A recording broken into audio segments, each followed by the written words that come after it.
Efésios 3,14. Glória a Deus. A oração do apóstolo pela igreja.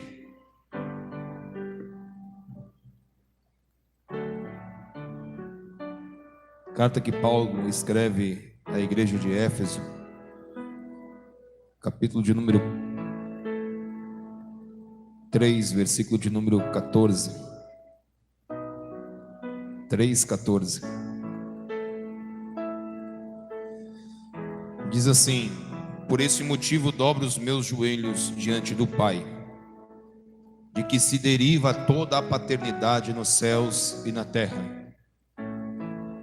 Ora, para que, juntamente com suas gloriosas riquezas, Ele vos fortaleça no âmago do vosso ser, com todo o poder por meio do Espírito Santo, e que Cristo habite por meio da fé em vosso coração, e a fim de que arraigados e fundamentados em amor, ou seja possível em união com todos os santos, compreender a largura, o comprimento, a altura, a profundidade desta fraternidade, e assim entender o amor de Cristo que excede todo o conhecimento, para que sejais preenchidos de toda a plenitude de Deus, aquele que é poderoso para realizar infinitamente mais do que tudo o que pedimos ou pensamos, de acordo com o seu poder que age em nós. A Ele seja a glória na igreja e em Cristo Jesus, por todas as gerações e por toda a eternidade. Amém. Poder sentar dando uma salva de palmas bem forte para Jesus. Eu quero deixar aqui uma palavra para você. Vai ser uma palavra rápida, tá? Porque nós vamos... É só para não deixar vocês tristes. É só para tentar deixar vocês mais alegres. O apóstolo Paulo, ele tinha um desejo muito grande no seu coração, que era trazer o conhecimento do amor de Cristo à igreja. Você vê que o apóstolo Paulo praticamente não batizava pessoas.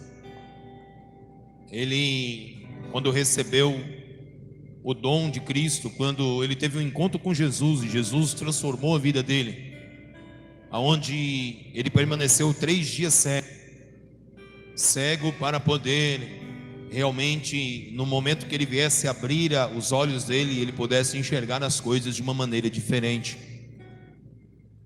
O apóstolo Paulo, ele teve um encontro com Jesus, o próprio Jesus se apareceu a ele e falou com ele, transformou a vida dele.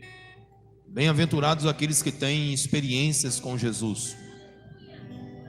Falar a verdade, uma das coisas que eu mais busco, uma das coisas que eu mais peço, uma das coisas que eu mais desejo é ter experiência com o Mestre. Vou confessar aqui um desejo que eu tenho no meu coração. Eu tenho um desejo enorme no meu coração. Eu já ouvi a voz dele uma vez, e é algo extraordinário. Apenas uma vez, assim como você está ouvindo a minha voz. Eu ouvi a voz do meu Pai, a voz do Senhor. E o Filho, eu sempre tive o desejo de conhecê-lo, sempre tive o desejo de ver Jesus. Eu tive o entendimento que o Pai eu não vou conseguir ver, porque ninguém pode ver a Deus e continuar vivo. Mas eu não sei se vocês sabem, o Filho, chamado Jesus, qualquer um tem o direito de vê-lo.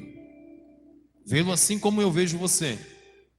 Você vê que quando Isaías diz, no ano que morreu o rei Uzias, eu vi o Senhor assentado num alto e sublime trono. Quem ele viu? Jesus. Por isso que ele disse, ai de mim que estou perecendo, porque vou morrer, porque sou um homem de pecado, de lábios impuros, e habito num povo de impuros lábios. Só que ele não morreu. Quando eu entendi que eu tenho o conhecimento, eu posso chegar a ver Jesus em vida. Falar a verdade, desde que eu entendi isso, desde que eu compreendi isso eu busco desde o começo que eu entreguei minha vida a Jesus. Ele se apareceu a muitos homens, não só na Bíblia, mas muitos homens depois. Quem sabia disso? Não sabia? Ele apareceu a muitos homens. Um homem que revolucionou na época, um homem chamado Kennedy Hagin. Ele escreve escreve um livro chamado O Nome de Jesus. Também escreve um livro chamado Curar Enfermos, Expulsar Demônios. Ele viu Jesus. Jesus, ele pode se manifestar para qualquer um de nós. Assim como ele apareceu à igreja, a igreja viu ele, os discípulos viu ele, não vai ser diferente. Jesus, ele continua se aparecendo a homens e mulheres ainda, se manifestando. É que nós vivemos num evangelho, como eu falei, um evangelho raso, onde a gente não quer realmente mergulhar nas águas profundas. O apóstolo Paulo, ele viu Jesus, não foi uma vez, não duas, foram diversas vezes. Não sei se vocês entendem a linguagem da palavra. Quando o apóstolo Paulo fala lá em 1 Coríntios 11, 23, porque eu recebi do Senhor, como também vos ensinei. Entenda, ele não recebeu foi dos discípulos, ele não recebeu dos apóstolos, ele recebeu foi do Senhor. O Senhor por várias vezes parou Paulo no meio de um caminho e disse: olha, agora você vai ver o quanto você vai padecer pelo meu nome. Jesus teve um encontro com Paulo diversas vezes. É por isso que o apostolado de Paulo não estava baseado naquilo que as pessoas achavam, mas sim naquilo que Cristo tinha ordenado a ele.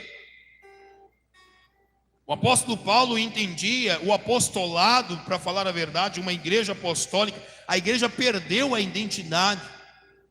A cada vez mais nós vamos entendendo aquilo que Deus ele quer e está comunicando com nós esses últimos dias. Por que Deus ele falou para nós que nós deveríamos resgatar um modelo de adoração, que nós deveríamos reler as escrituras? Porque o Senhor falou que essa igreja ela tinha que ter uma marca apostólica, não para ter um apóstolo, entenda isso, não para ter um homem aqui com um anel, para ser um homem intocável, simplesmente para dizer que é um apóstolo, para as pessoas ficarem gritando para cá, gritando para lá. Entenda, o que o apóstolo Paulo ele colocou nas igrejas e as igrejas perdeu essa essência. O apóstolo Paulo ele escreveu assim, no versículo 18: e vos seja possível em união em todos os santos compreender a largura, o comprimento, a altura e a profundidade da fraternidade, da família de Cristo, da família do Senhor. Por quê? Aí ele explica algo muito, muito forte. Ele diz assim, a ele seja a glória na igreja. Então a glória não pode ser dada a homens, a glória tem que ser dada a ele. A glória não pode ser entregue a homens com títulos, com cargos, com simplesmente dons, que os dons o Senhor dá sem arrependimento e são irrevogáveis. A pessoa pode ter um dom muito bonito, mas pode estar fora da presença do Senhor. Ela pode orar, ela pode curar, ela pode expulsar demônio, mas ela pode ter desvirtuado o teu caráter. É por isso que a Bíblia diz que pela árvore a gente conhece os frutos. Os frutos a gente conhece pela árvore. Não tem como. O apóstolo Paulo quis ensinar a igreja, e ele disse assim: por esse motivo que eu dobro os meus joelhos diante do Pai. Olha só, por que diante do Pai? Do qual deriva toda a paternidade dos céus e na terra. Ele quis mostrar algo que a igreja ainda não entendia. E ali nascia uma igreja apostólica. Por quê? Apóstolos são homens que dão fundamentos, que trazem um fundamento do evangelho e coloca sobre uma igreja. Não é simplesmente um homem que tem um título. Uma igreja apostólica é uma igreja que ela sabe fundamentar o amor de Cristo na vida de outras pessoas. Você pode ter um encargo apostólico e você não sabe. Por quê? Porque a igreja foi apostólica, a igreja nasceu, a igreja, ela pegou alguns homens que não entendiam, e eles foram enviados para fazer o quê? Para colocar fundamentos sobre a raça humana, para destronar as doutrinas humanas, filosofias, pensamentos humanos, para que as pessoas viessem conhecer realmente qual seja, entender o amor de Cristo, que excede todo conhecimento, para que as pessoas possam compreender a largura, o comprimento e a altura e a profundidade dessa família. Quando Adão e Eva, eles pecam e saem do Éden, eles simplesmente são afastados daquilo que Deus tinha criado para eles. O projeto de Deus sempre foi criar uma grande família. O projeto de Deus sempre foi um pai querendo cuidar dos seus filhos. Foi por isso que quando Jesus ele não vem pregar sobre leis. Jesus ele não vem trazer uma nova religião. Jesus ele não veio trazer apenas um cristianismo, que hoje as pessoas buscam um cristianismo, e quando acham esse cristianismo, simplesmente começam a servir e esquecem o fundamento apostólico, aquilo que os apóstolos deixaram à igreja. E aqui eu quero voltar para o início. Será que a igreja está se movimentando da forma que os apóstolos, a qual foram outorgados pelo nosso Senhor Jesus? Será que ela está se movimentando nos mesmos fundamentos que foi deixado para nós? Será que nós estamos se movimentando como igreja?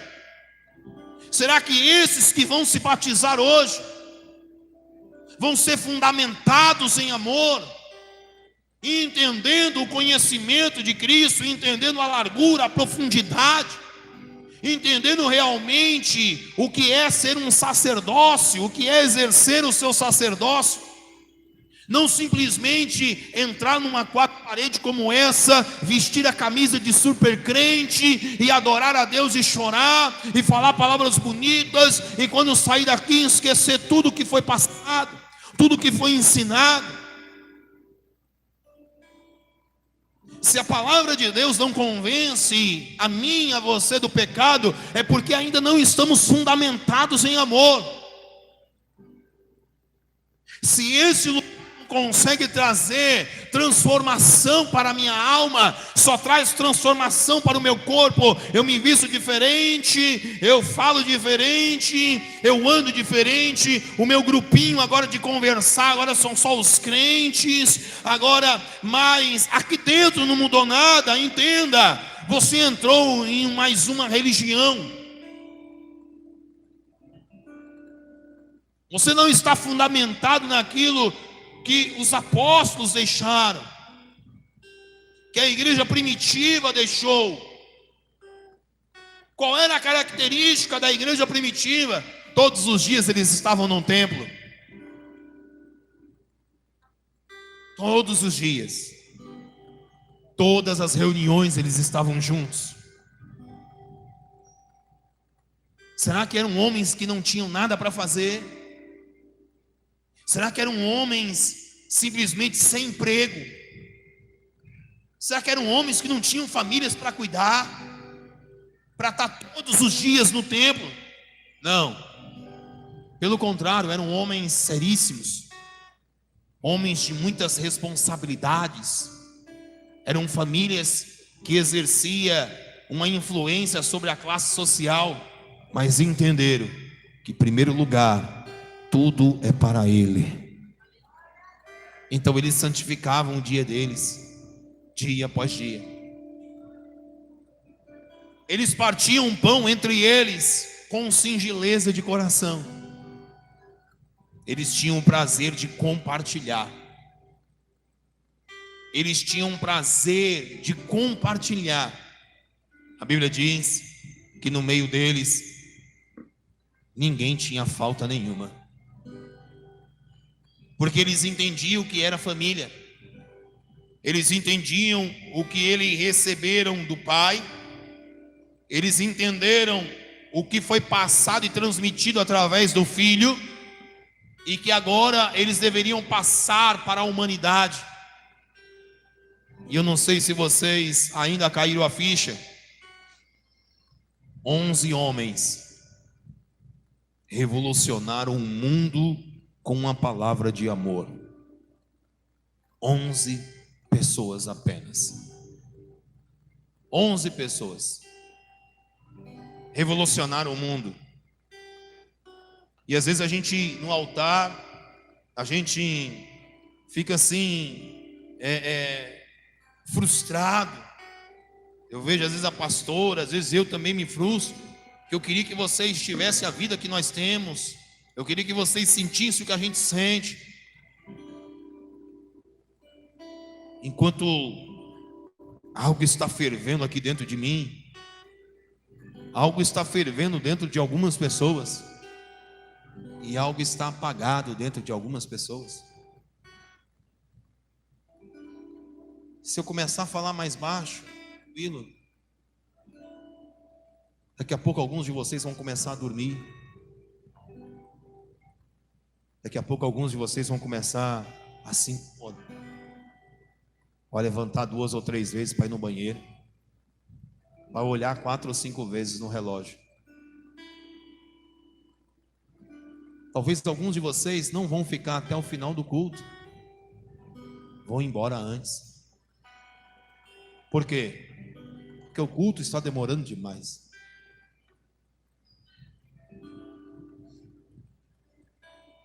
Sabe, filhinhos, eu nunca tive pressa de sair da presença de Deus,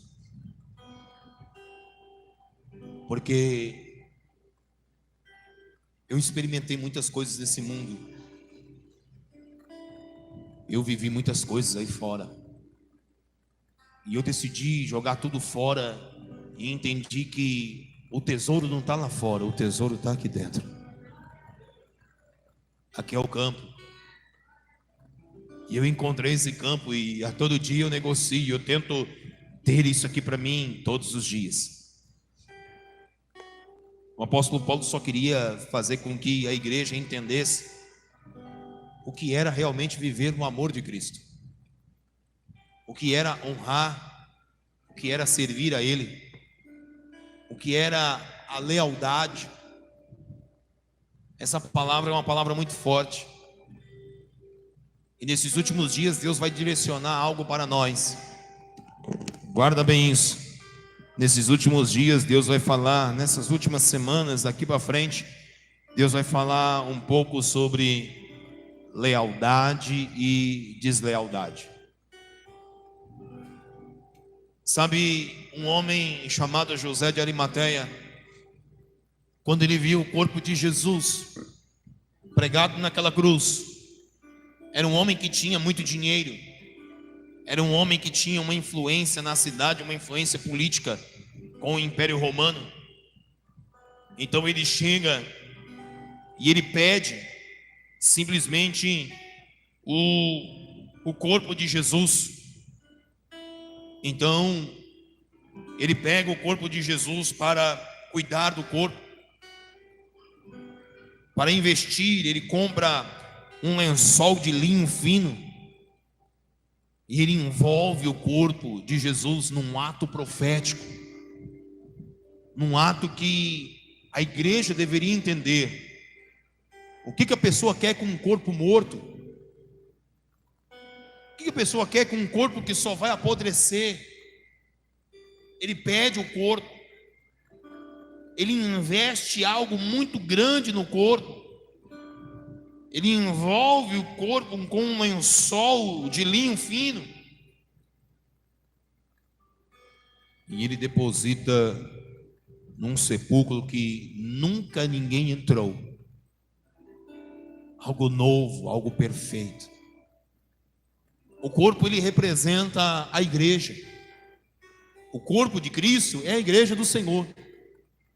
E o que ele estava transmitindo, o que Deus queria transmitir através desse ato profético que José de Arimateia fez? Que a igreja, ela sempre precisa estar envolvida com atos de justiça. Não adianta você dizer que você é crente. Você pode dizer que você é crente, católico, espírita. Você pode dizer que você é um bandista. Entenda uma coisa: isso não vai trazer justiça. Quando você começa a praticar o reino de Deus, quando você começa a entender a lei do reino. Quais são as leis do reino? Não matarás, não roubarás, não. A lei do reino é: dá e dá-se-vos-á, uma boa medida, recalcada, sacudida e transbordante. A lei do reino é que os humilhados, esses serão exaltados. Bem-aventurados aqueles que foram humilhados por causa do meu nome ou perseguido, porque eles verão o reino de Deus. A lei do reino é aqueles que choram, porque todos aqueles que choram serão consolados. No reino existe a lei da semeadura. Se você for pegar o sermão da montanha, ali são muitas leis que o Senhor, Ele estabelece de reino. Você quer ver? Abre aí, Mateus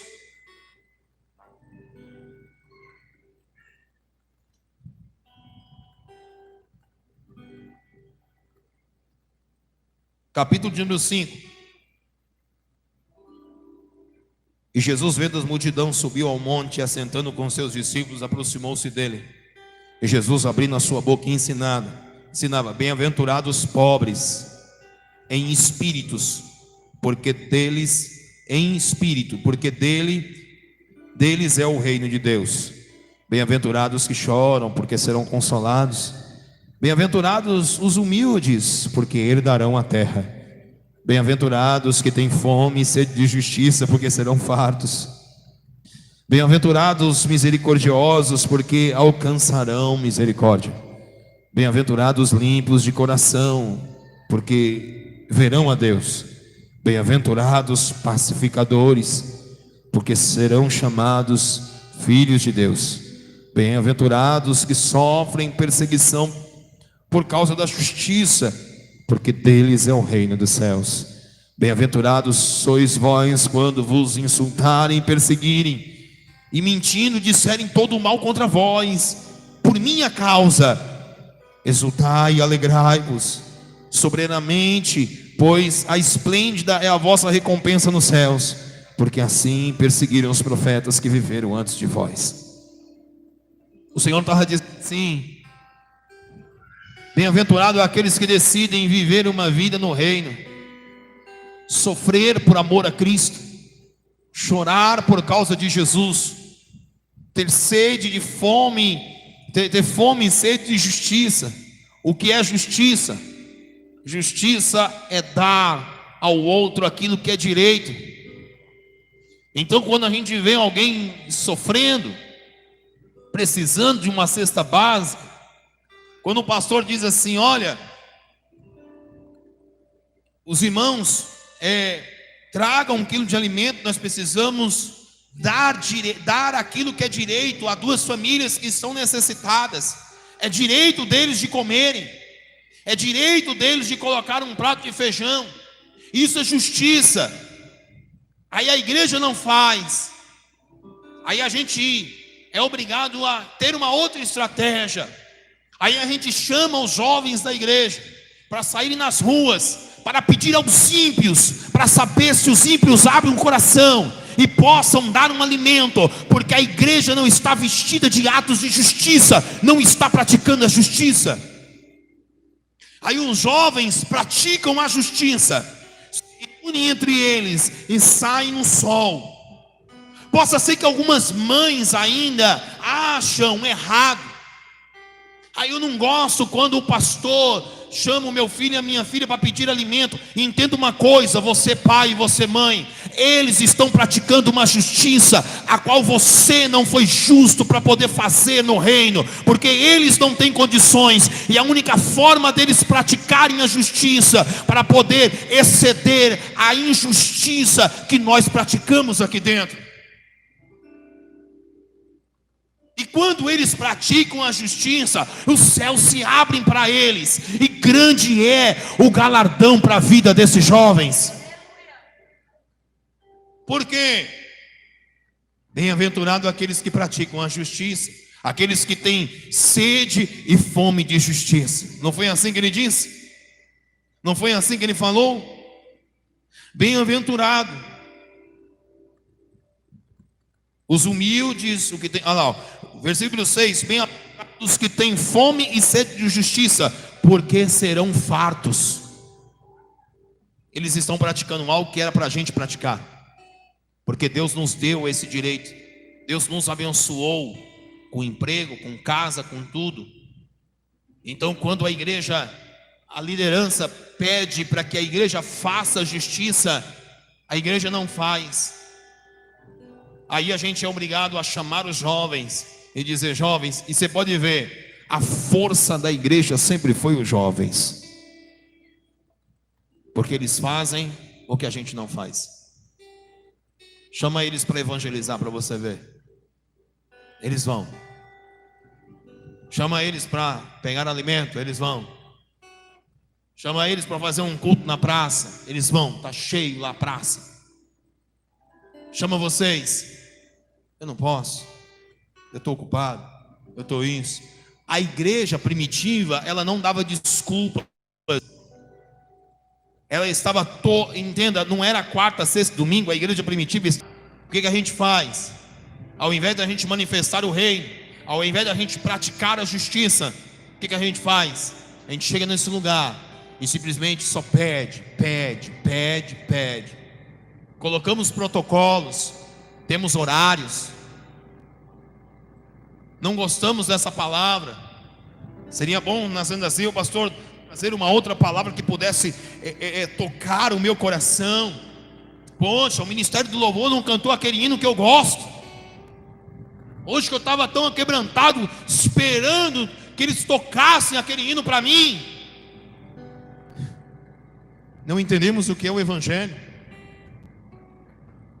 Muitos de nós que se dizem que nascemos de novo, que disseram que conheceram a Cristo, não entendem a profundidade, a altura, a largura, o comprimento do amor do Senhor. Por isso que não conseguem se movimentar, estão limitados no mundo a qual criou, de um materialismo, de um mundo de correria, de um mundo onde não temos tempo para nada, onde não temos tempo para o nosso Senhor, não temos tempo para nada.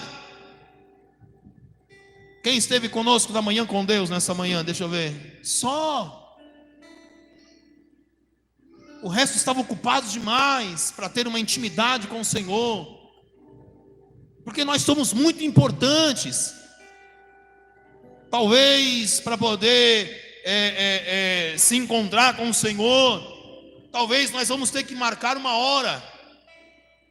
Jesus, quando o Senhor vier, é assim, ó, veja aí o dia que você pode vir, para ver se eu posso lhe receber, para que você possa me levar para o céu, porque somos importantes demais. E a injustiça tem sido derramada, o cetro da iniquidade, o cetro da injustiça tem sendo repousado sobre essa cidade. As drogas estão consumindo, Os vícios estão destruindo os jovens. Ontem eu parei na praça ali para ver os jovens ali adorando a Deus, buscando. Desci mais um pouquinho, na virada, um bar lotado de jovens, tudo bebendo cachaça, fumando cigarro, destruindo a vida deles. E a gente se acha, porque estamos sentados e dizemos que somos igreja do Senhor. É uma vergonha, irmãos. 11 homens revolucionaram o mundo.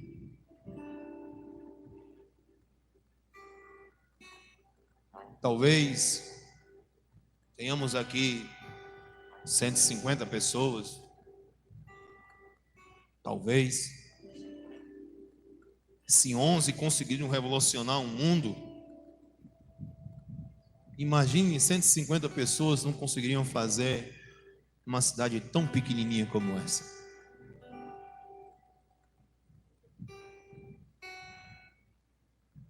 Quem quer ver Jesus? Faz assim com a mãozinha assim. Então vai lá no Moisés. Lá você vai encontrar eles. Vai no presídio. Você vai encontrar Jesus lá. Sai daqui. Vai ali na casa de saúde. Você vai encontrar ele lá. Nos hospitais. Sai daqui, em vez de vocês ir comer suas pizzas, seus lanches, gastarem o dinheiro com suas esposas, dá uma passadinha ali perto do mercado de frutas, do açougue. Talvez você vai encontrar alguém deitado lá. Você quer encontrar Jesus? Vai lá. Jesus falou assim, ó: porque eu tive fome e tu me deste de comer, eu tive sede e tu me deste de beber. E os discípulos assim: Senhor, quando que a gente fez isso? Quando você fizer um desses pequeninos, você está fazendo a mim. Nós entramos numa bolha, num mundo onde é só nosso, tudo é meu. É meu carro, é minha moto, é meu filho, é minha família, é minha igreja, é o meu pastor. Tudo é nosso. E nós não somos de ninguém, porque somos exclusivos demais. O que o apóstolo Paulo queria fazer é com que a igreja viesse a crescer fundamentada em amor, que entendesse o que era a paternidade, que entendesse o que era isso, de honrar o seu pai. Quem tem pai aqui, levante a mão. Quem honra teu pai, levante a mão. É lindo isso, honrar o pai. É lindo um filho levar o nome do pai, e as pessoas depois chegar assim e dizer assim: ei, vi ali teu filho, viu?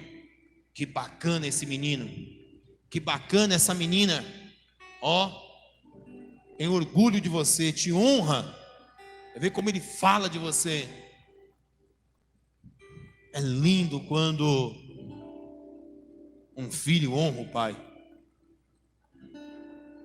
O apóstolo Paulo disse que dele deriva toda a paternidade dos céus e da terra. Ele é pai de tudo e de todos. E o mínimo que nós devemos fazer é o quê? Honrá-lo. Honrar, para quando Satanás ele se opor e aparecer, consegue entender o orgulho que Deus tinha de Jó? Quando Satanás apareceu, se apresentou, o Senhor olhou para Satanás e ele teve um orgulho de dizer: observa. Aí você, ó, da onde vem Satanás? Ele é cansado de rodear a terra e passear por ela. Então ele pensou assim: então você está andando na terra? Então, aí ele diz assim, ó: observastes o meu servo Jó? Olha o orgulho dele para falar ali de seu filho, um homem íntegro, reto, temente a mim e que se desvia do mal. É só isso que ele quer, irmãos.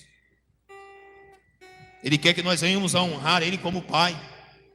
Assim como o filho veio como um modelo para mostrar que ele é o pai de tudo e de todos, e que nós devemos honrar. E assim como o pai foi, assim como ele foi um com o pai, assim nós também deveremos ser, no mesmo pensamento, no mesmo propósito. Uma casa dividida não subsiste. Um reino dividido não subsiste.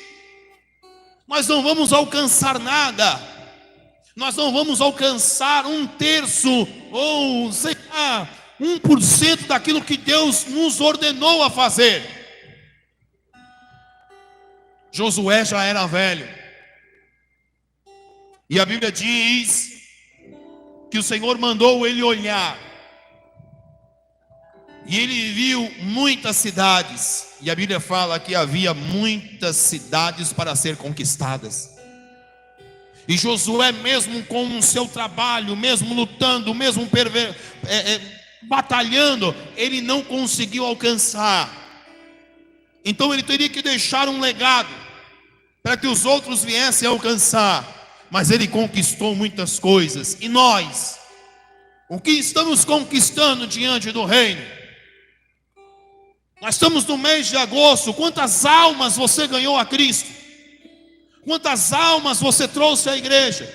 Quantas almas através da sua vida desceu essas águas e foram transformadas?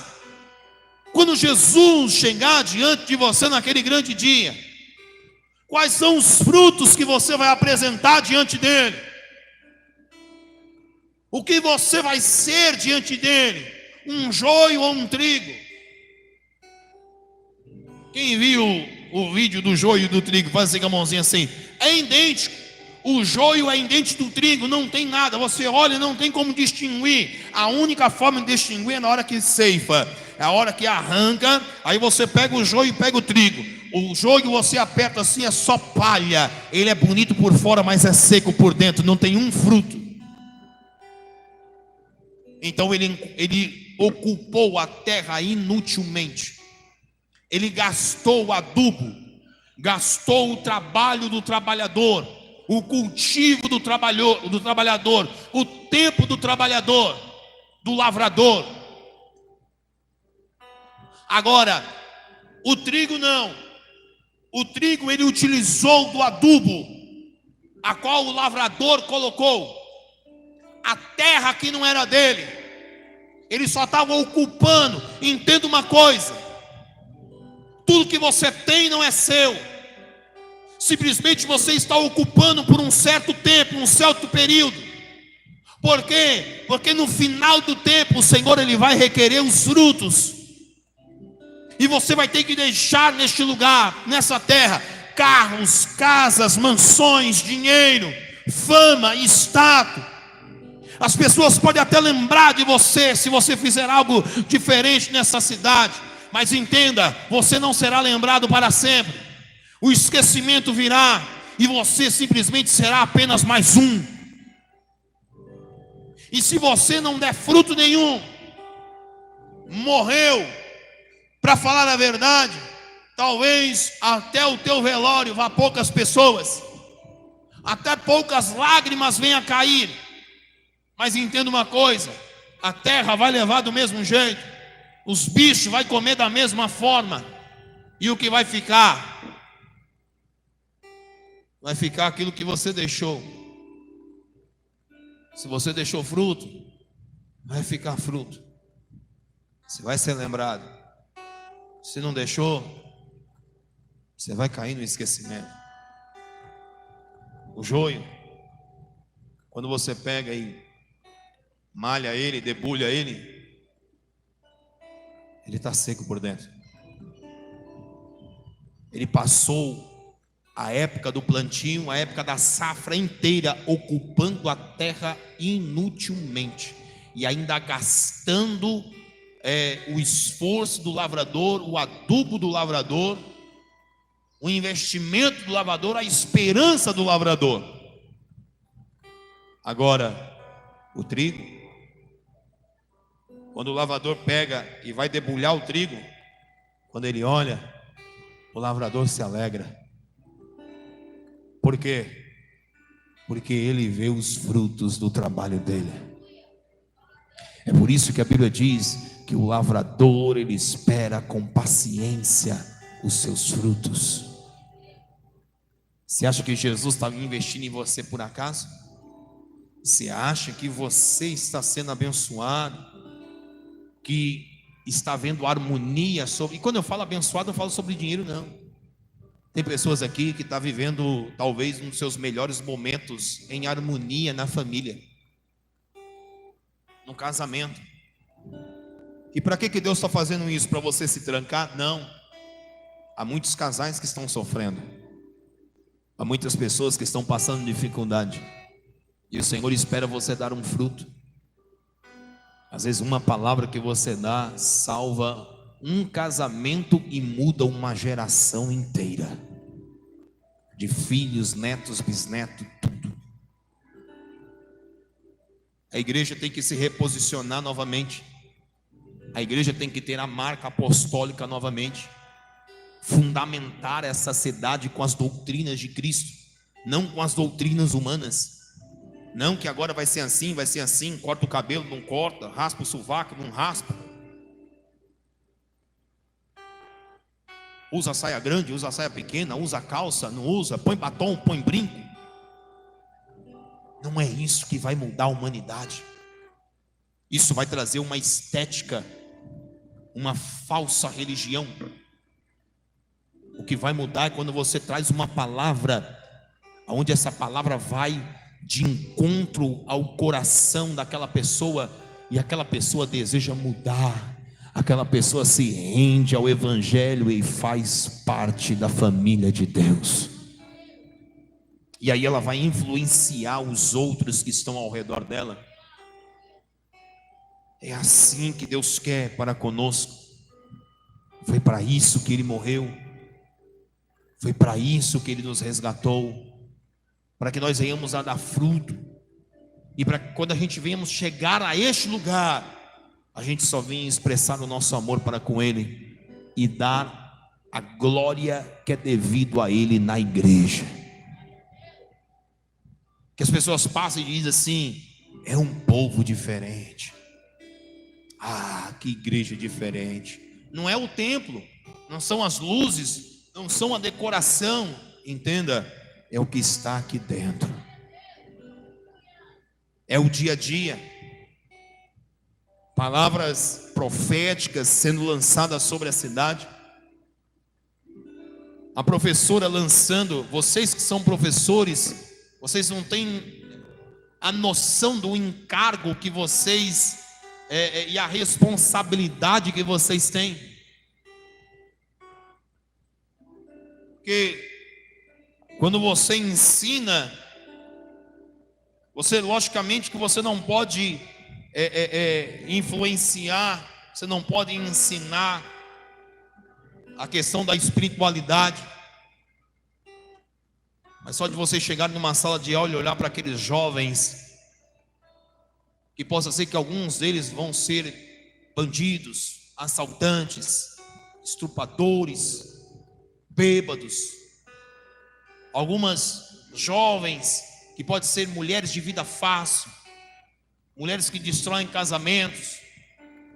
Se vocês entenderem a noção de vocês chegarem numa sala de aula e olhar dizendo assim, ó: Deus vos abençoe em nome do Senhor Jesus Cristo, e vocês serão uma bênção e vão dar fruto no reino dos céus.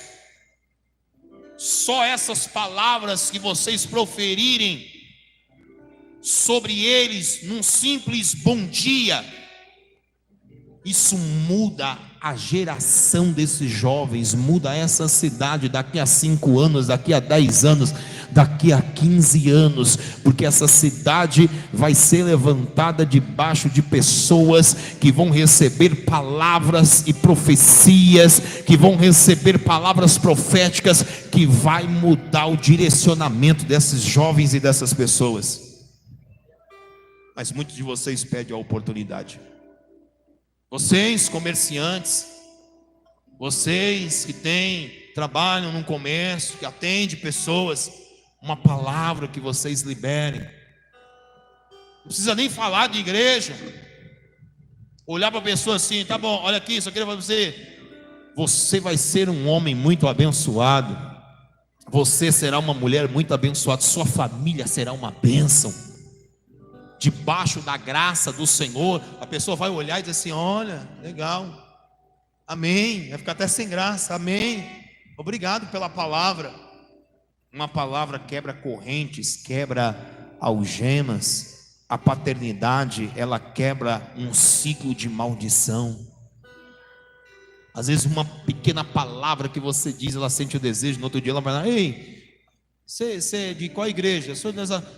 Eu vou lá fazer uma visita. Vai lá. Ela vem, se entrega ao Senhor Jesus, muda a vida dela, e naquele grande dia está aí o fruto para Jesus. Senhor, não sou joio, eu sou trigo para a glória de Deus. Só depende de nós, igreja. Só depende de nós.